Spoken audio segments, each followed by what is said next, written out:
Bonjour à toutes et à tous, bienvenue dans le podcast La Sueur. On va parler du retour de Ciryl Gane contre Alexander Volkov. Ça y est, Ciryl va enfin faire son retour puisqu'il n'a pas combattu depuis le dernier UFC Paris en septembre dernier. Donc il ne sera pas au nouvel UFC Paris puisque selon toute vraisemblance, au moment où on fait ce podcast, ce sera bien BSD Benoît Saint-Denis qui sera main event face à Renato Moicano.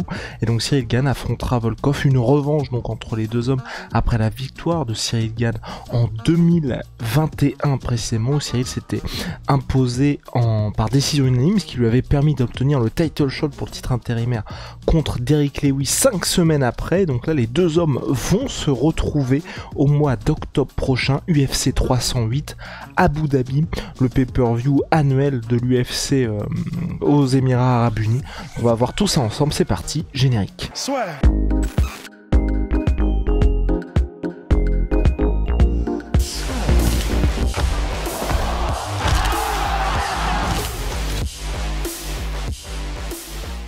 Après plusieurs mois, longues semaines d'interrogation, Ciryl Gane va bien revenir au mois d'octobre face à Alexander Volkov. Alexander Volkov qui s'est imposé face à Sergei Pavlovich et qui a eu son importance dans le choix de cet adversaire pour Ciryl Gane, parce que c'est vrai que Sergei Pavlovich, ça faisait un moment que les gens avaient envie de le voir, et c'est lui qui tenait la corde pour affronter Ciryl Gane, parce que c'est vrai que Almeida, le problème c'est que oui, il y a une grosse pression de la part d'Almeida pour affronter Ciryl Gane, mais malheureusement pour lui en termes de classement, quand on regarde tout ça, je suis en train de retrouver ça, voilà. Ciryl Gane est classé 2e chez les heavyweight. Le problème d'Almeida, c'est qu'il est classé actuellement 7e et qu'il s'était quand même pris un vrai stop face à Curtis Blaydes, qui est un vrai poids lourd, contrairement à Almeida, qui historiquement était chez les light heavyweight. Et même Almeida, son premier minimum contre Derrick Lewis, n'avait pas, on va dire que ça n'avait pas complètement tout confirmé chez lui. Donc c'est vrai que le mettre directement face à Ciryl Gane, bon, un prime Ciryl Gane ou un Ciryl Gane tel qu'on le connaît dans la cage, moi je pense que ça se termine très mal pour Jailton Almeida, parce que face au vrai poids lourd, Derrick Lewis et donc Curtis Blaydes, il a montré ses limites.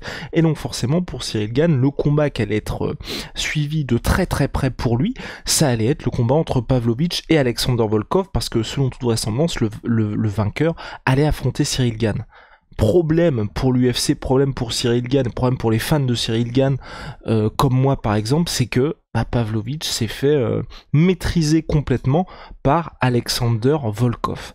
Et donc forcément, quand on est dans cette situation-là où Alexander Volkov domine de la tête et des épaules Pavlovich, le combat contre Pavlovich part pour Ciryl Gane, puisque c'est Alexander Volkov qui prend la place de Sergei Pavlovich au classement et qui aujourd'hui se trouve en 3e position du classement. Donc forcément, enfin quoique, c'est assez bizarre parce que là je suis sur le site UFC et il doit y avoir un bug parce qu'il avait pris la place de 3e au classement Alexander Volkov, puisqu'il avait pris la place de Pavlovich.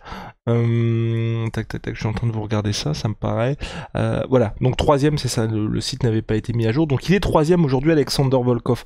Donc pour Ciryl Gane qui est 2e, ça a du sens. Ce qui est juste chiant pour nous, c'est qu'on a déjà vu ce combat une fois et qu'on aurait bien aimé du 109 pour Ciryl Gane. Donc forcément, quand vous avez quelqu'un comme Ciryl qui est classé 2e, il faut qu'il y ait quelqu'un qui ait un peu de sens pour lui, surtout que... Et là, il faut pas avoir la mémoire courte à ce sujet, c'est que Ciryl a déjà fait l'effort d'affronter quelqu'un de mal classé en la personne de Sergei Spivak, qui était classé 8e au moment du dernier UFC Paris. C'est un peu, toute proportion gardée, ce qui s'était passé avec Dustin Poirier contre BSD. Dustin Poirier fait l'effort d'affronter BSD, qui était classé 13e ou 14e au moment de leur combat.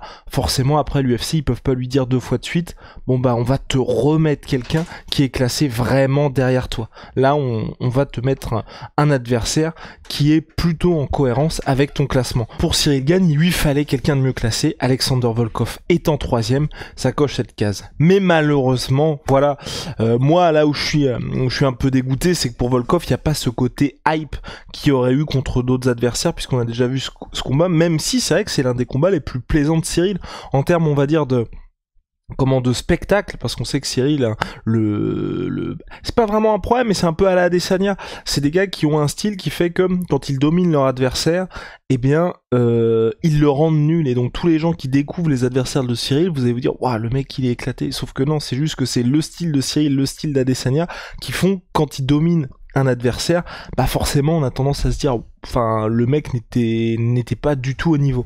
Et donc pour Ciryl, pour moi les 2 combats qui m'ont fait les plus kiffer de sa carrière UFC, c'est le combat contre Tai Tuivasa UFC Paris 1 parce qu'il y a le knockdown, le comeback de Ciryl, un Ciryl où on n'avait jamais eu autant agressif, et le combat contre Volkov où là aussi, sans avoir ce côté, cette dramaturgie qu'il y a eu avec le knockdown, Ciryl ne s'était jamais pris autant de coups que Alexander Volkov. On a vraiment vu un Ciryl différent pour justement contrer l'avantage en allonge, en taille qu'avait Alexander Volkov. Donc moi c'est pour ça que je suis pas dans le sens que ça m'intéresse de revoir le combat, c'est que c'était un des combats les plus présents de Ciryl Gane et on a l'occasion de le revoir face à Alexander Volkov. Malheureusement, voilà, Volkov, c'est quelqu'un qui fait partie du circuit depuis un moment. Il a déjà eu il a pas déjà eu sa chance au titre, mais on a le sentiment qu'à chaque fois, voilà, que ce soit contre Ciryl, que ce soit contre Derrick Lewis, chaque fois qu'il est, ou même contre Curtis Blades, chaque fois qu'il est à ça d'avoir le title shot, c'est quelqu'un qui perd ses plus grands combats. Même si, bon, contre Pavlovich, c'était une situation différente, mais ce que je veux dire par là, c'est que chaque fois qu'il y a cette petite étape qui lui permettrait de devenir un des patrons de cette catégorie, malheureusement, il s'efface un peu.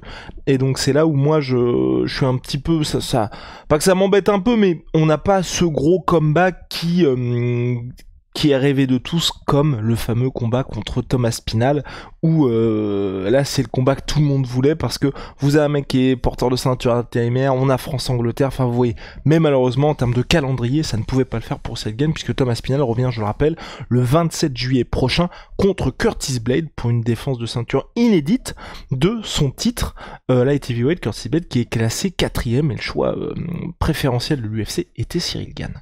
Mais au niveau calendaire, ça ne l'a pas fait, puisque forcément, vous pouvez, il y a des moments où vous êtes dispo, des moments où vous ne l'êtes pas, et vous avez certaines obligations contractuelles également. Donc voilà, la carte d'Abu Dhabi qui commence à s'épaissir. Aussi la question subsidiaire, et je pense que vous allez la voir, c'est pourquoi est-ce que Ciryl n'est pas à l'UFC Paris. Moi je pense qu'aujourd'hui il y a aussi ce truc-là de vous avez vu ce qui s'est passé avec l'UFC Paris, où là tout a été vendu alors qu'il n'y a aucun combat officiellement annoncé aujourd'hui.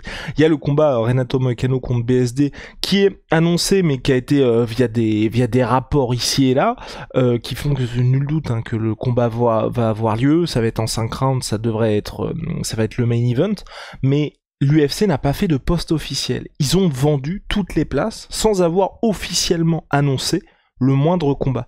L'UFC n'a pas besoin d'avoir Ciryl Gane, n'a pas besoin d'avoir Nassourdine Imavov, n'a pas besoin d'avoir Manon Fiorot, n'a pas besoin d'avoir même un Morgan Charrière. BSD, là, voilà, on sait que ça va avoir lieu, mais vous voyez ce que je veux dire. Aujourd'hui, on est dans une situation où les fans français sont un public tellement investi que rien que le fait d'avoir UFC de retour à Paris le 28 septembre, alors que les prix ont augmenté en fonction des catégories, le minimum, donc la catégorie la plus haute, ça a augmenté de 20 €, je crois, par rapport à l'année dernière, c'est pas grave, tout part en 5 minutes.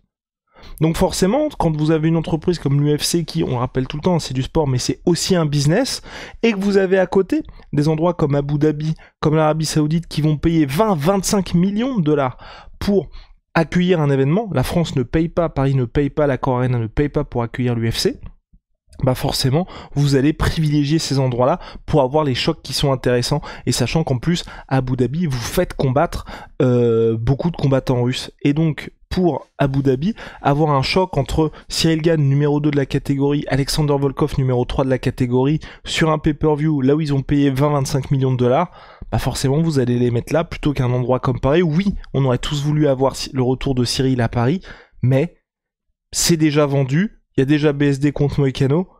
Est-ce que l'UFC va faire cet extra step-là ? Malheureusement, ils ne l'ont pas fait parce qu'ils savent que le public va forcément répondre présent. Donc voilà, on est peut-être trop investi finalement pour l'UFC aujourd'hui. Donc en tout cas, Ciryl Gane fera son retour à l'UFC, donc à l'UFC Abu Dhabi. Moi, ce que j'aimerais bien aussi, pour le coup, c'est qu'on y voit un petit peu plus clair dans cette catégorie, et que le problème, c'est le gros problème qu'on a là, c'est que c'est trop proche, malheureusement, de l'UFC 309 qui aura lieu à New York, parce que ce que j'aurais aimé, c'est que là, ce qui va se passer, c'est qu'on va voir John Jones le 9 novembre, comme ça, contre Stipe Miocic, pour le titre heavyweight. Ce que j'aurais aimé, c'est que tout le monde se retrouve à New York, qu'il y ait Thomas Pinal, qu'il y ait Cyril Gane, et vous ayez ce système des demi-finales. Je sais que je suis un peu relou avec ça, mais au moins, on a un petit peu de clarté sur ce qui va se passer pour la ceinture. On a Thomas Pinal contre Curtis Blades le 27 juillet, Cyril Gane contre Volkov le 26 octobre, et début novembre, on a John Jones contre Stipe Miocic. C'est très étalé, vous voyez, il peut se passer une multitude de choses avant qu'on ait une idée claire de ce qui va se passer. Et moi, j'aurais bien aimé que tout le monde se retrouve sur une même carte, qu'on se dise, bon bah ok, le vainqueur de ce combat-là contre le vainqueur de ce combat-là, 3 mois après, ou au mois de décembre, ça fait un peu juste, mais vous voyez l'idée, allez, au mois de février, les deux s'affrontent, et comme ça, on a un seul vrai patron dans cette catégorie. Donc voilà, c'est tout pour moi sur Cyril Gane contre Alexander Volkov, volume 2. Voilà, premier combat officiellement, enfin pas officiellement encore, puisque l'UFC n'a pas posté, mais qui est confirmé pour cette UFC 308 qui aura lieu à Abu Dhabi, toujours à l'Etihad Arena. Voilà, en tant que Français, on est dégoûté, mais si vous prenez un petit peu un point de vue un petit peu plus mondial, un petit peu plus macro, ça a du sens du côté de l'UFC de faire le numéro 2 des poids lourds contre le numéro 3 de surcroît russe sur un pay-per-view et sur la carte d'Abu Dhabi.